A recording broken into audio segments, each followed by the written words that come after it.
Hey, what's up guys? It's Buckermouth Bass back here again today, and today I got a really awesome rig that I can't wait to show you guys. This rig is called the Neko Rig. Not everybody knows about it, but a lot of people do already. This is a finesse tactic that is really going to help you guys catch those finicky wintertime bass. Down here in the south, it has been very slow, not just for me, but for a lot of my friends that go out and fish and just people that I talk to coming off the lake. They say the same thing. So the bass this time of year, it's late December, early January.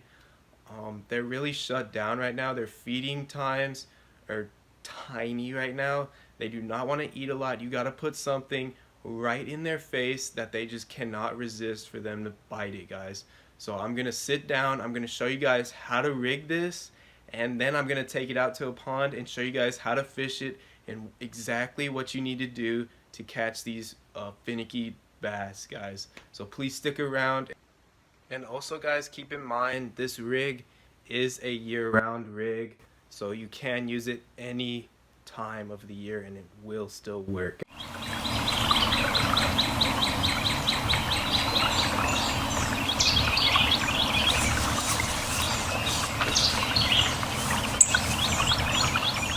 I'm just going to show you exactly how to rig this bait up. First, what you need is obviously just a regular Senko. This one's a little bit small. I like to use probably about a 10-inch Senko, so it'll be probably about out to here. But all you need is this, obviously. Then there's two different kinds of hooks that you guys can choose from that I would very recommend for this. You can use just a regular drop shot hook like this, guys. Just a regular 1/0 drop shot hook. Or what I like to really use, especially because I fish around a lot of weeds and stuff, is the VMC wacky weedless hook right here. Just like that, it just has that little weed guard to keep you from getting snagged as much. But if you're not fishing a lot of cover, then I'd recommend this hook right here, just the regular, I believe this is a Gamakatsu 1/0 drop shot hook. And then the next thing you will need is there's two things you can choose from. These are the Eagle Claw Neko Rig weights. They're just like a little nail looking thing, just like that. Just stick it right in the front of the worm. I'll show you how to do it right now. Or if you don't want to go out and spend money on this, you could just go on your garage and look around and find just a old screw, just to save a few bucks right there. Just find one of these and you can just screw it right in. It does the same thing. This one's maybe just a little bit heavier, so this one's on the lighter end, but I'm sure you guys can find a little heavier one. Then the last thing you will need, and this will really help keep you from going through like bags and bags and bags of Senkos or finesse worms, whatever you guys want to use, but I recommend the Senko, is just a little O-ring right here. These retail, I picked these up for 99 cents at Dick's Sporting Goods right here. Academy I think sells them for $2. They come in like a bag of like 20, so they last for forever. But now I'm going to show you guys exactly how to rig this. This is just a regular Senko, just like a Yum Dinger. And all you want to do is take this nail weight right here, or your screw, insert it in here, into the front of the worm, the thick side. Just push it in. Make sure you don't leave any coming out of it. Get it all the way in there. It doesn't have to be exactly perfect. There you go, that's it. It's in there. You can leave a little tiny bit sticking out. It's not going to affect anything. And then what you want to do is take your O-ring. And if you have the O-ring tool, it's a lot easier, but I didn't feel like paying like $6 for that. But just take your O-ring and just slide it on the back of the Senko right here. Depending on where you put this O-ring, it's really going to make a difference because you're going to put the hook right under that. So if you put it closer to the fat side of the Senko or closer to the skinnier side, it's going to give it a slightly different action depending on where you put it. But I like to try and center mine right in the middle. And then you take your drop shot hook or weedless wacky hook from BMC. And a lot of guys mess up on this point. This is where I differ. A lot of guys just like to come in and go right under this O-ring like that. That's what they like to do.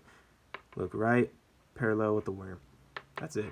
But But if a fish comes up and grabs your bait like this, what's going to happen is, look guys, they're going to come up and grab it and they're totally going to miss the hook. It's just going to come right out of their mouth. Look, it doesn't even hook me, look. It's just going to come right out. So what I like to do, let me just take that out, is you want to take your hook and you want to angle it at a 45-degree angle through this little O-ring. So what you want to do, guys, is you just want to take it, go 45 degrees with it. Does not have to be perfect. So about right there. Just a little bit of a turn, and you come back, and look, hook me in the finger already. Yeah, I'm not gonna obviously hook myself, but that little difference, just doing it right there like that, will make a world of difference, guys. It'll come up and grab it, and it'll actually get hooked, look, in my finger. But that makes a big difference. And if you're fishing a tournament, do this same thing, but I would recommend leave off that O-ring right there, because that could make a tiny bit of difference. So if you're not worried about saving worms, then I wouldn't worry about that O-ring. But other than that, this is how you want to rig it, guys. And now I'm going to take it out to a pond and show you guys exactly how to fish it. So please stay tuned. Hey, what's up, guys? It's Buckham out the Bass back here again today. Today I'm out at the pond. I'm trying out my new 13 fishing Inception reel. I'm going to be throwing the rig. I just showed you guys the Neko rig right here. Exactly how I have it rigged up with that weight that I bought at Academy. These hooks I bought at Dick's Sporting Goods.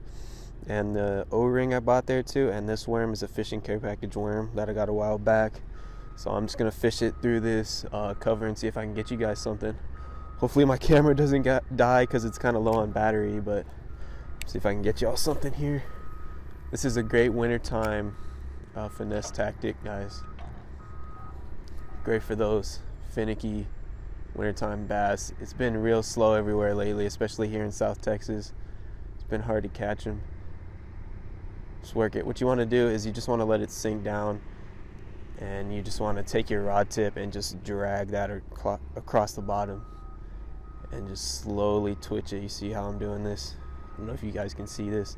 Just twitch it, and it's just going to give it a real erratic looking action, but you want to do it nice and slow, guys, to trigger a bite from these lethargic bass during this time of the year, guys. Just work it real slow like I'm doing here, guys. And try, like, the rest of the pond is nice and clear. The bass are going to really stack up around areas where there's a little bit of obstruction, especially when it's a little bit sunnier during winter, because they'll be looking for that warmth. And around vegetation, it's really going to hold in the warmth from the sun. I mean, not as much right now because it's cloudy, as you can see, but you just want to work it real nice and slow.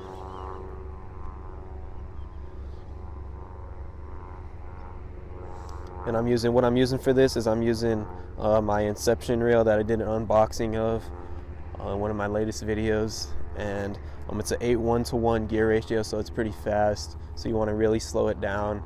And then I'm using my Lew's speed stick right here, guys. It's a medium power rod, fast action to it. It's not a super sturdy rod. Not everything has to be a medium heavy, guys. You just want to work it real slow. Even that's too fast. You want to let it sit a little bit longer. If that doesn't work for a while, guys, just throw it out there. Do the same concept, but just pop it up and just let it sit. But do it real slowly. Even I'm fishing it too fast.